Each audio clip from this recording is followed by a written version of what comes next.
Bonjour à tous et bienvenue pour un nouvel épisode de Dernier Étage.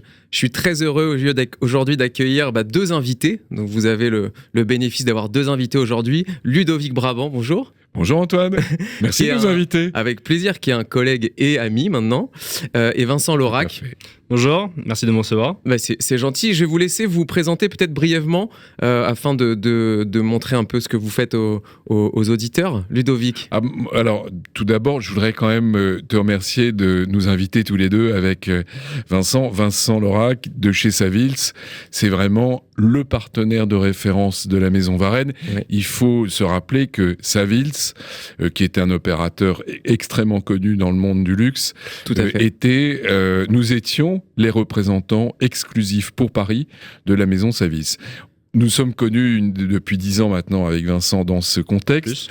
Et avec Vincent, échangeons régulièrement. C'est certainement l'homme le plus important de notre entourage, parce que dès lors que nous avons des estimations à faire ou que nous sortons finalement du bois, eh bien Vincent est là pour nous donner son expertise. C'est un peu monsieur Data Room de l'immobilier. Il connaît tout. Tous les quartiers, je tente. Tous les propriétaires et tous les lieux inédits. Attention, donc on a du lourd aujourd'hui. Un peu trop. C'est un personnage central, également devenu un ami, je dois le dire. On a beaucoup de plaisir à se retrouver. Je te laisse te présenter, mais c'est presque déjà fait. Merci pour cette introduction plus qu'élogieuse. Ça aurait été dur d'en dire autant. Alors, directeur chez Savills, en charge de mon côté des expertises résidentielles pour les biens haut de gamme à Paris, la côte normande et la côte ouest. Pour faire simple, le bassin d'Arcachon et la côte basque. Mais l'essentiel de ce qu'on peut faire est Paris. D'accord. Et toi, Ludovic? Il est modeste, parce qu'il connaît tout. Mais on va revenir sur son parcours et sur ce qu'il fait. On aura l'occasion d'échanger.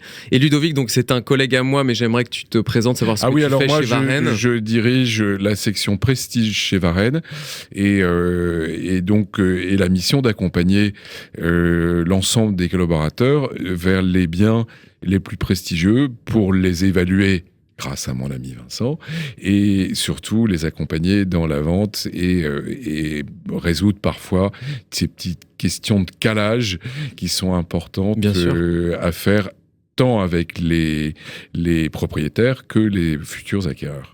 Vous l'aurez compris, aujourd'hui, on va parler immobilier de prestige et on va faire un focus sur les hôtels particuliers. C'est pour ça que c'était intéressant d'avoir deux personnages différents. D'un côté, les expertises, de l'autre, la vente, et d'avoir comme ça une synergie et le point de vue de chacun. Alors, première question qui est finalement assez simple, mais pas si simple que ça. Comment on estime un hôtel particulier? Parce que je pense qu'il y a des méthodes qui sont différentes et quels sont les éléments qui peuvent rentrer en jeu pour faire monter le prix d'un hôtel particulier, Vincent? Très bonne question et essentielle de notre côté. Alors, bien évidemment, et ça, c'est quelque chose qui marche pour tout type de bien, ça va être l'adresse. D'accord, toujours. Toujours, et encore plus à l'heure actuelle. Plus l'adresse est prestigieuse, plus le prix retenu le sera également. Donc ça n'a jamais bougé en fait depuis la nuit des temps. Tout à fait. Ouais. L'adresse, l'emplacement est toujours la chose la plus importante. Ouais, le point cardinal. Savoir que les emplacements bougent un peu. Oui. Parce que finalement, un lieu complètement fou, on pense à l'hôtel particulier de Kenzo, qui était derrière la Bastille, qui est un lieu pas très prisé, à l'abri finalement des grandes fortunes, on peut le dire, est un lieu qui a été revendu là depuis ces 10 dernières années 3 fois. D'accord. Toujours plus cher. Okay. Et les gens en rêvent toujours et ont toujours envie de l'acquérir. Et ça, c'est intéressant parce que ça veut dire, oui, le lieu fait le prix, mais certains lieux sont décorrélés du prix au mètre carré. Alors, il n'y a pas de prix au mètre carré dans l'immobilier précis. Je pense que tu me contrediras pas. C'est la première source de. Alors, il sourit. Vincent. Oui, non, parce que nous, c'est quand même quelque chose sur lequel repose notre expertise. C'est quelqu'un de très méthodique.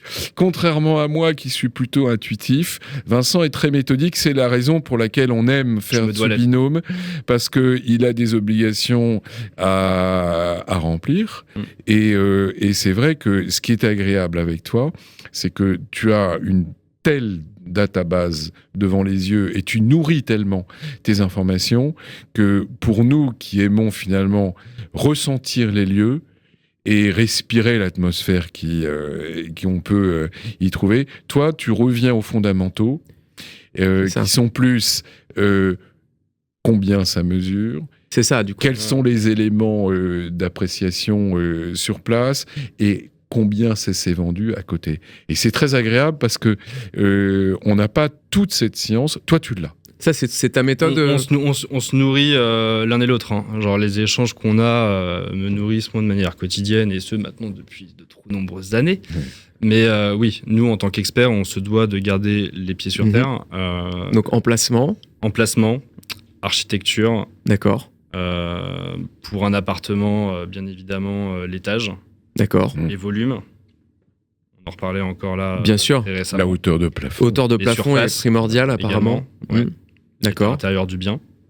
Et surtout dans le marché actuel, s'il a été rénové ou non. D'accord. Prestation des matériaux de qualité, de grande qualité, s'il est ou non signé par un architecte, décorateur de renom.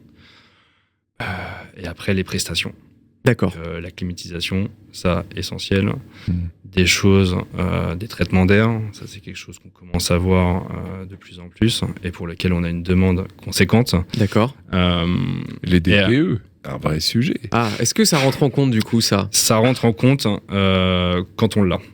Ok. Ça rentre en compte. Après, pour déterminer un premium ou non vis-à-vis de ça, c'est compliqué. Et surtout à Paris, et encore plus dans l'immobilier ancien, où même avec les rénovations les plus belles et les plus qualitatives qui soient, on en a du mal à avoir un B.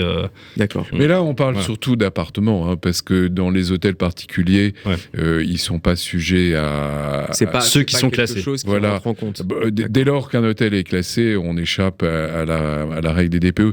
Mais je pense que y a un vrai sujet depuis le Covid, ce sont les espaces extérieurs. C'est ça, j'allais y venir. Et Vincent m'a fait découvrir parfois des lieux où il m'a fait partager les estimations qu'il allait rendre sur des espaces extérieurs totalement inédits, surdimensionné, où à un moment donné, l'espace extérieur vaut plus que le bien lui-même. Ah oui, c'est ça. Et là, pour l'estimation, rappelle-toi, un vrai dilemme.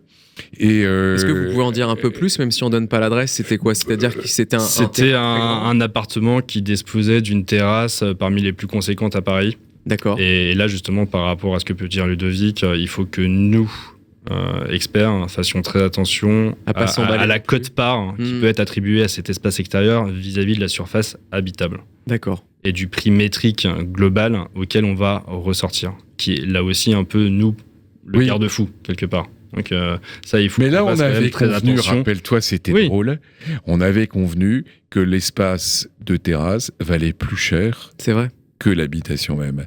Et on s'était pas trompé. Puisque... On s'était pas trompé, il n'y a pas eu de cession, donc ça sera le juge de paix si un jour le bien vient sur le marché. Voilà. Alors non, on s'était pas trompé par rapport aux attentes de tous les propriétaires qui avaient considéré que leur bien avait une valeur déconnectée du marché du fait de la grandeur de la terrasse et puis du lieu. On était le long de la Seine, c'était fou. C'est l'exceptionnel, c'est l'exceptionnel. Donc l'extérieur a toujours une valeur très importante, que ça soit pour un appartement ou un hôtel particulier, peut-être même encore plus sur un hôtel particulier avec jardin. Est-ce que du coup ça fait monter tout de suite le prix? Tout de suite. C'est quelque chose qu'on va considérer de manière directe ou indirecte, mais qui participera à retenir un prix métrique plus conséquent que pour un bien qui n'en aurait pas. C'est évident. Ouais. Oui, c'est incomparable. Un hôtel particulier dans le 7e, pourvu d'un jardin, va atteindre des valeurs complètement folle, ce que n'atteindra pas un hôtel particulier équivalent qui ne dispose que d'une cour pavée ou voire aucun extérieur. C'est deux sujets qui n'ont plus rien à voir. Ou une maison de ville, du coup, qui, par sa définition, n'en aura pas. Exactement. Ou très rarement. D'accord. Et par rapport, parce que vous parliez de rénovation de travaux, est-ce qu'on a vraiment une baisse de prix quand on a un hôtel particulier qui est complètement à rénover? Est-ce qu'il y a une difficulté pour le vendre, ou est-ce que les gens sont plutôt contents de se dire tiens, je vais pouvoir faire ce que je veux? La décote est vraiment si importante que ça ou pas? Bonne question. Encore une fois, tout va dépendre de ce qu'on a, de l'adresse, encore une fois, des possibilités de rénovation, de ce qu'on va pouvoir également faire potentiellement en sous-sol. D'accord. S'il va être ou non possible de créer un sous-sol et d'y installer des équipements exclusifs. Ça va être une salle de sport, un espace bien-être, une piscine. Et vis-à-vis de ça, les plus grandes ne se trouvent pas dans les palaces parisiens, mais dans des résidences privées. Oui. Ah, intéressant. Des salles de projection et même une discothèque pour une vente qui a eu lieu là, il y a quelques années et qui en avait une. D'accord. Ok. Tu penses au Square Foch. Tout à fait. Un endroit très inédit. Et est-ce qu'il y a des nouvelles demandes un peu qu'il n'y avait pas par rapport par exemple aux clients? Est-ce que maintenant pour un hôtel particulier le client va dire moi il faut absolument une salle de sport mais en étage élevé? Est-ce qu'il y a des nouvelles demandes qu'il n'y avait pas avant? C'est trop rare pour en faire une tendance. D'accord. Et les hôtels particuliers qui en disposent le sont également. D'accord. Et trop peu par rapport à la demande qu'on peut avoir et ce qu'on peut voir de manière plus usuelle à Londres ou New York. Il y a des caprices. D'accord. Ces gens, ces grandes fortunes qui viennent du monde entier, ont des caprices. Et on se souvient d'un Anglais bien connu il y a quelques années qui a acheté quelques hôtels particuliers sans négocier les prix, qui a d'ailleurs fait monter les prix de tous les hôtels particuliers parisiens à l'époque, rappelle-toi, tellement la folie était aux achats. C'était juste avant le Brexit. D'accord. C'était pas un hasard. Et il avait eu le caprice de faire une piscine dans l'un des hôtels particuliers qu'il avait acheté. D'accord. Et il a réussi à la faire. Ok. C'est un caprice. Mais on le comprend. À ce niveau de prix, on était dans les 60 millions à l'achat. Je pense qu'il a dû mettre presque autant dans les travaux, ou un peu moins. Peut-être pas, mais une enveloppe dans tous les cas conséquente pour un bâti exceptionnel et une propriété qui l'est également. Ouais. C'était techniquement un exploit. D'accord. C'est intéressant d'ailleurs. C'est compliqué, voire impossible dans les propriétés les plus historiques parisiennes. Ok. D'autant plus lorsqu'elles sont classées. Parce que oui, après tu es confronté à l'urbanisme. Pire que ça. Les architectes des bâtiments de France. Mais qui sont là pour préserver les plus belles et les plus beaux joyaux qu'on puisse avoir à Paris. Donc, mais on ne peut pas tout faire dans toutes ces propriétés-là. D'accord. Et heureusement. Et on en parlait. On ne peut pas dénaturer ce bâti qui plaît tant et qui fait partie de l'effet carte postale parisienne. Et est-ce qu'on peut habiter dans un hôtel particulier sans avoir tout l'hôtel particulier? J'entends, est-ce que des hôtels particuliers, parce que sont un peu à la découpe, ça existe aussi? Alors, on ne parle pas de découpe. D'accord. Mais parce que c'est péjoratif. Mais l'hôtel particulier, effectivement, peut avoir plusieurs vies. Et on le voit là, récemment, on a vendu un magnifique appartement. On a pris des accords. C'est pas encore signé, mais ça, c'est bien parti. Sur la rue Barbédjoui, d'un ancien hôtel particulier. Pas très loin de l'ambassade de Suède, qui a été divisé en 3 lots, mais qui a gardé l'esprit de l'hôtel particulier. C'est-à-dire que l'escalier d'honneur est dans l'appartement du rez-de-chaussée et l'étage noble, et on a encore toute l'ambiance. Et du coup, il a gardé toute sa valeur. Il s'est vendu d'ailleurs à un prix intéressant. Il avait un espace extérieur, c'est important, qui n'est pas un vrai jardin, mais qui est une cour pavée très élégante, arborée avec des très jolis pots. Ça contribue à la valeur d'un bien, c'est-à-dire que l'histoire, l'adresse évidemment, comme disait Vincent, l'histoire du lieu, ça avait appartenu à une grande famille de banquiers à Paris, et je dirais la conservation des éléments d'origine et toute la magie du lieu qui opère, où on se sent dans un hôtel particulier, même si on habite une partie. Voilà, on achète une partie en fait. On achète une partie, mais on achète une partie du tout. C'est-à-dire que le lieu, l'adresse, l'histoire, chaque colocataire ou chaque copropriétaire plutôt du bien en devient possesseur, et on est très fier. Parce que vis-à-vis de ça, on dit généralement que Paris aurait 500 hôtels particuliers. D'accord. Mais sur ce nombre, la majorité ont été transformés en ambassades, résidences d'ambassadeurs, bureaux, fondations.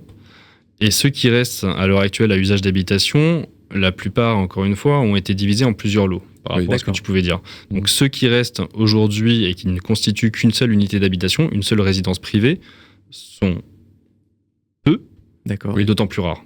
C'est vrai. Donc en fait, et surtout, d'où le prix, j'allais y venir, c'est-à-dire qu'on voit parfois des prix complètement délirants se vendre, mais finalement ça reste un bon investissement parce qu'il y en a de moins en moins et qu'on sait jamais. Et finalement, c'est un bon investissement. Au niveau la rareté. L'hôtel particulier, quelque part, pour nous, constitue la résidence ultime. C'est le Graal de l'immobilier de prestige. Ouais. En termes d'investissement patrimonial, c'est une valeur refuge. Et on l'a toujours dit, on l'a toujours entendu, et ça n'a jamais été aussi vrai. En fait, toutes les grandes fortunes du monde entier, on parle des Américains, mais il n'y a pas que les Américains. On va y venir sur la clientèle. Les gens ne se trompent pas, ils savent qu'en achetant un hôtel particulier à Paris, il prendra forcément de la valeur. D'accord. C'est également un marqueur de réussite. D'accord. Ouais. Ok. Ouais. De prestige ultime. C'est clair. Et au niveau des arrondissements, est-ce qu'il y a des arrondissements qui sont les plus recherchés, je pense? Après, tu disais finalement qu'il peut y avoir un lieu qui est complètement dans un autre arrondissement, mais qui peut plaire et être vendu. Mais est-ce qu'on a quand même des arrondissements qui sont les plus prisés? Oui. Alors, je me doute que oui. C'était anecdotique, mon histoire de Kenzo. En fait, Vincent le dira mieux que moi, puisque lui, il a une vision vraiment générale sur tout Paris. Mais historiquement, le 7e arrondissement est l'arrondissement où on trouve les plus beaux hôtels particuliers. Les plus historiques. Et chargés d'histoire et de patrimoine. Le vrai patrimoine de Paris est là. Mais là où il y a le plus de transactions, ça reste 16e, peut-être, t'es d'accord? Oui, mais sur des surfaces qui sont bien moindres. Oui. D'accord. Et du coup, acquis par une clientèle qui sera là plus française, qui se positionne sur des cessions plus raisonnables, et généralement inférieures à 10 ou 15 millions. Là où la clientèle étrangère va être plutôt présente sur des transactions plus exceptionnelles, entre 15 et 40, voire plus. D'accord. Et ça, c'est par rapport à une surface, les plus gros hôtels particuliers sont situés dans le 7e, par exemple, c'est ça? Ouais. D'accord. Ouais. On peut en avoir dans le 16e. On a eu une transaction, là, il y a quelques années, qui s'est faite sur un hôtel de plus de 2500 mètres carrés. Mais c'est quelque chose de très rare. Quelque chose de très rare. Encore une fois, pour ceux qui sont à usage d'habitation. Oui. Voilà. Alors, il y en a quelques-uns peut-être dans le 8e. Marais, dans le 8e également. Dans le 8e. Et encore plus rare. Encore plus rare, parce que là aussi, la majorité ont été déjà transformés en sièges sociaux ou autres. Oui. Moi, j'en avais eu derrière l'Élysée à vendre il y a une dizaine d'années d'ailleurs. Tu t'en souviens, c'était intéressant. Il y a des petits bijoux comme ça que l'on soupçonne pas. Dans le Marais, on le soupçonne largement parce que le Marais en regorge. Il y a des lieux absolument extraordinaires avec des hôtels particuliers. Beaucoup ont été rachetés par des galléristes ou des grands collectionneurs. D'accord. Et il y en a un, on en parlait ce matin, dans le Haut-Marais, vers la rue de Bretagne, qui est actuellement en vente, qui est un petit bijou qui appartient à une famille de l'époque 17-18e, et construit dans le jardin un hangar au 19e siècle, quelque chose de totalement fou, et qui intéresse les grands collectionneurs. Il y a plusieurs candidats sur le coup actuellement, mais là, c'est vrai que ça n'a plus de prix, parce qu'il n'y en a plus. Oui, il n'y a pas d'élément de comparaison. Non, et puis on en revient à la rareté. C'est clair, c'est la rareté. Et puis il y a une espèce de surenchère de collectionneurs américains ou autres qui veulent leur petite fondation, leur lieu signature presque, et là il n'y a plus d'endroit disponible. Donc également pour de grandes marques, on peut penser à LVMH ou Kering qui logent leurs plus belles maisons dans des hôtels particuliers prestigieux. On peut penser à Yves Saint Laurent qui du coup a fait d'une pierre deux coups sur l'abbaye de Panthémon et un hôtel particulier majestueux qui est rue de l'Université sur les premiers numéros. Et d'autres marques qui font également de même. LVMH l'a encore fait là récemment pour plusieurs de ses maisons, et c'est quelque chose qui continuera pour exposer les plus belles choses dans les plus beaux endroits. En fait, le luxe porte beaucoup les lieux prestigieux de l'immobilier, et l'accélération du luxe et de leurs résultats font qu'ils investissent très largement. Et là, c'est vrai que tu parles de LVMH et Pinault, c'est vrai que là, on a vraiment les deux acteurs principaux. Après, on a des acteurs privés qui ont fait fortune dans l'industrie et qui investissent à titre de passion, sont des passionnés. Et on pense à un en particulier qui investit dans tout Paris, qui a acheté l'hôtel particulier le plus cher de Paris. On le connaît tous, sur l'île Saint-Louis. Eh bien, il est toujours à l'affût. D'accord, mais justement... Mais pas que, il adorait déjà constituer une collection en rachetant... Le premier est une des plus belles pour moi qui m'a été donnée de visiter, qui était l'ancienne demeure d'Hubert de Givenchy. Ah oui. Rue de Grenelle. Bien et sûr. Également Place des Vosges, là, il y a quelques temps. Bien et sûr. on a, par rapport à ce que je pouvais dire précédemment, ces quelques familles françaises qui se positionnent sur les plus beaux bijoux patrimoniaux de Paris et les demeures les plus historiques. C'est pour ça, mais c'est l'objet de ma question, parce qu'on entend beaucoup la clientèle étrangère pour acquérir ce genre de biens, mais finalement, vous êtes en train de me dire que les Français sont aussi acquéreurs de ce genre de biens. Non, mais t'aurais dû nous donner les questions avant, parce qu'on aurait évité d'y répondre avant que tu nous les poses. On anticipe ces demandes. On anticipe. Non, mais du coup, les Français sont toujours là, parce que c'est vrai qu'on entend beaucoup dans les journaux, dans la presse, les étrangers, les Américains, les gens du Moyen-Orient qui sont acquéreurs de ce genre de biens, mais finalement, on a aussi une partie des Français, forcément assez minime, mais qui peut mettre la main sur ce genre de biens. On a une réelle diversité. Donc, comme ce que je disais, principalement les Français sur des budgets raisonnables, inférieurs à 10, mais on a ces quelques familles françaises richissimes qui se positionnent sur les biens les plus exceptionnels. Donc on a la famille Arnaud qui vient de se positionner sur un très gros bébé rue de Grenelle, également à côté en fin d'année dernière, qui en dispose de 2 autres de manière historique sur la rue dont tu parlais tout à l'heure, une ancienne demeure qui... était détenu par Betty Lagardère et un autre qui a été acquis auprès d'Emmanuel Ungaro il y a quelques temps, la famille Pinault également, qui se positionne sur la rue de Bourgogne, le 118 Bac, et plus récemment sur l'ancienne demeure de Bernard Tapie, qui est entièrement rénovée à grands frais pour en faire une des demeures les plus exceptionnelles de Paris. C'était dans le 6e, non, c'est ça ? 7e, d'accord. Mais ça fait du bien. En fait, ça fait du bien de voir ça, parce que ça me fait plaisir en tout cas d'entendre ça. Oui, parce que toutes ces familles, ces capitaines d'industrie, toutes ces grandes familles françaises, et récemment des jeunes, parce qu'on le voit, des jeunes trentenaires, donc très jeunes, qui ont réussi dans la tech, qui ont monté des boîtes, qui ont eu des succès fulgurants très rapides. Encore un, là, récemment, qui revendait sa boîte plusieurs dizaines de millions d'euros, qui s'est positionné sur un hôtel particulier en le 6e, assez inédit d'ailleurs, qui avait une histoire et qui avait été habité par quelqu'un d'assez connu. C'est vrai que tous ces gens qui font fortune, leur première préoccupation, en tous les cas leur première envie, c'est investir dans l'immobilier. Et évidemment à Paris, parce que Paris reste la capitale très convoitée par le monde entier. On a aussi cette valeur refuge qui tient au fait que, contrairement à d'autres mégalopoles, on ne puisse pas construire aussi facilement qu'ailleurs. Et qui, du coup, préserve ce bâti historique et rend d'autant plus rare. Tout à fait. Exactement, c'est bien là, On va essayer de faire rêver, mais déjà, je pense que les gens sont en train de rêver. Est-ce que vous avez un appartement que vous avez vendu ou un hôtel particulier que vous avez estimé qui vous a fait rêver, quelque chose d'assez dingue qu'on pourrait partager aux auditeurs ? Il y en a beaucoup. Il y en a beaucoup.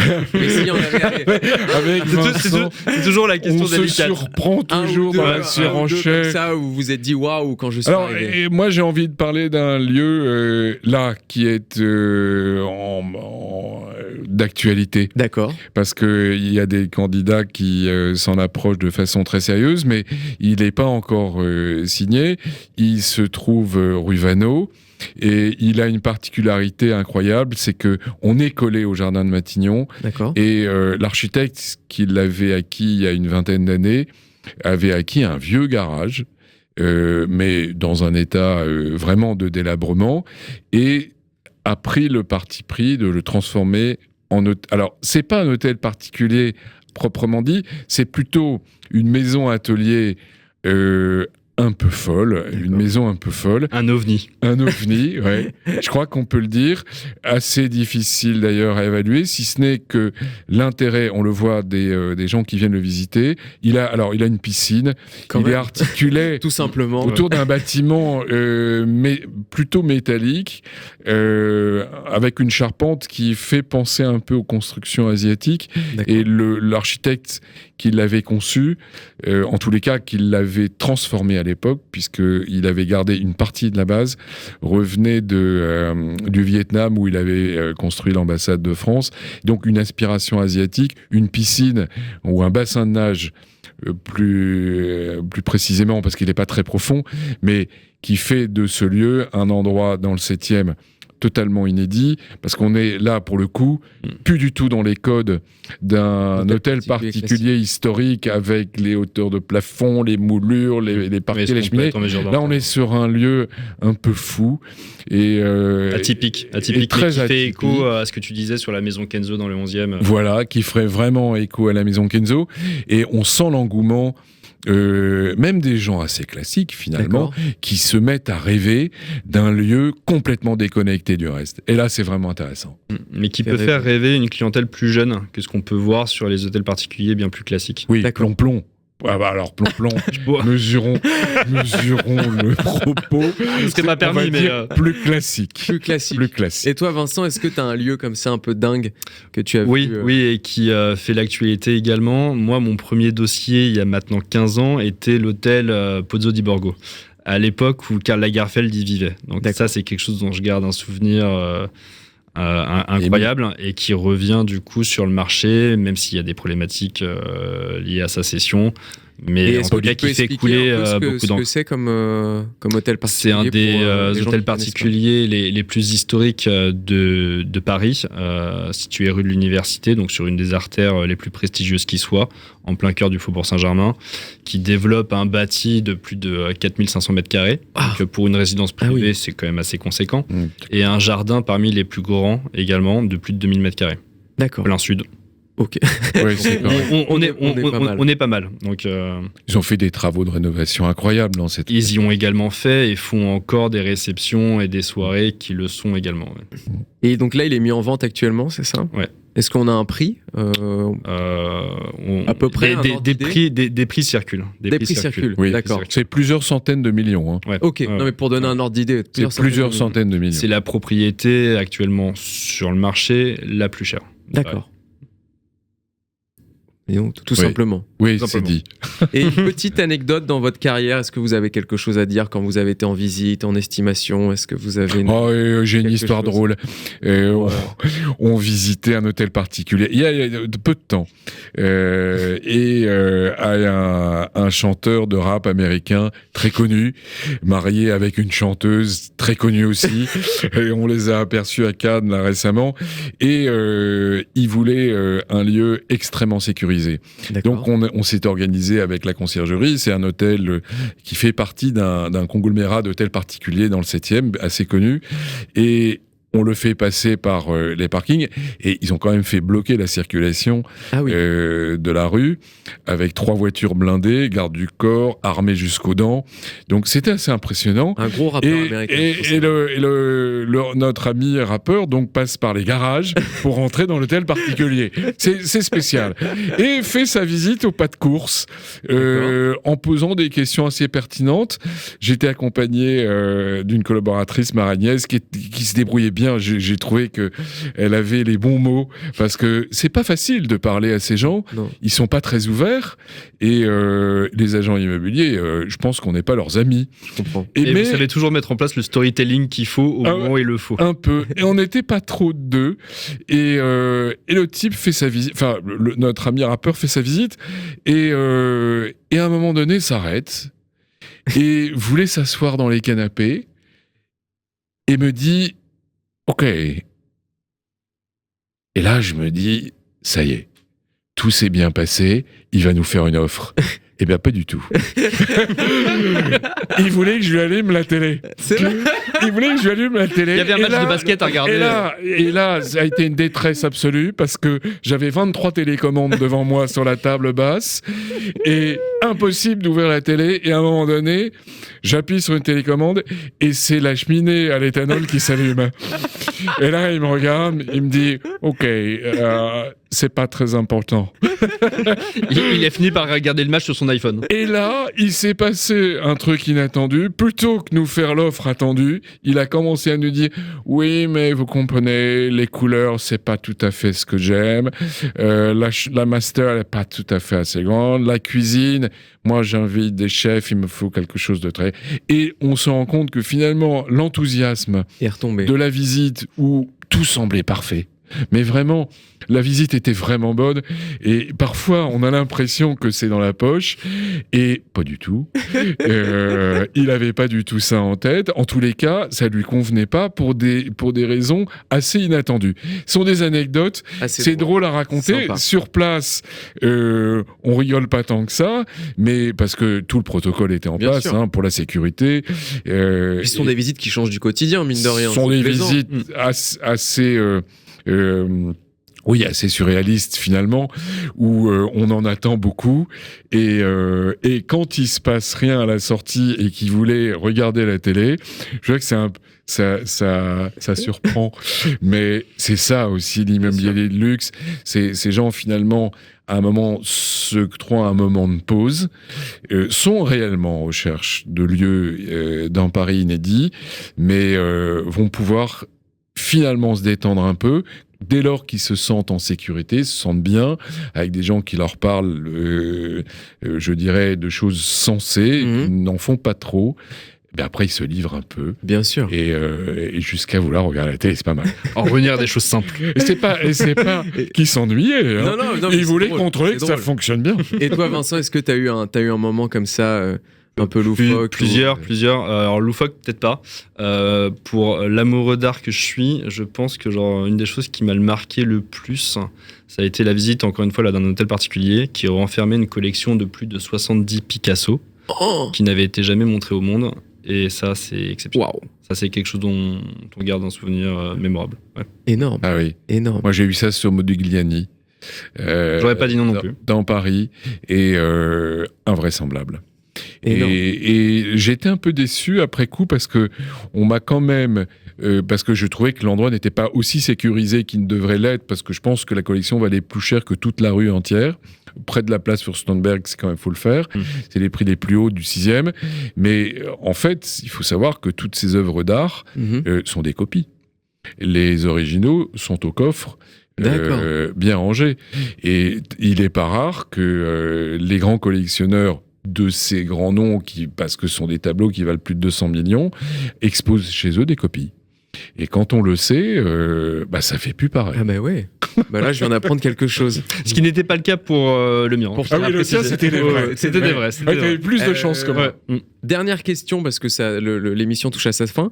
Une question plus globale. Comment se porte le marché en ce moment du luxe? Est-ce que c'est reparti? Est-ce que c'est un peu mou? Moi, je pense qu'il n'a jamais été aussi fort.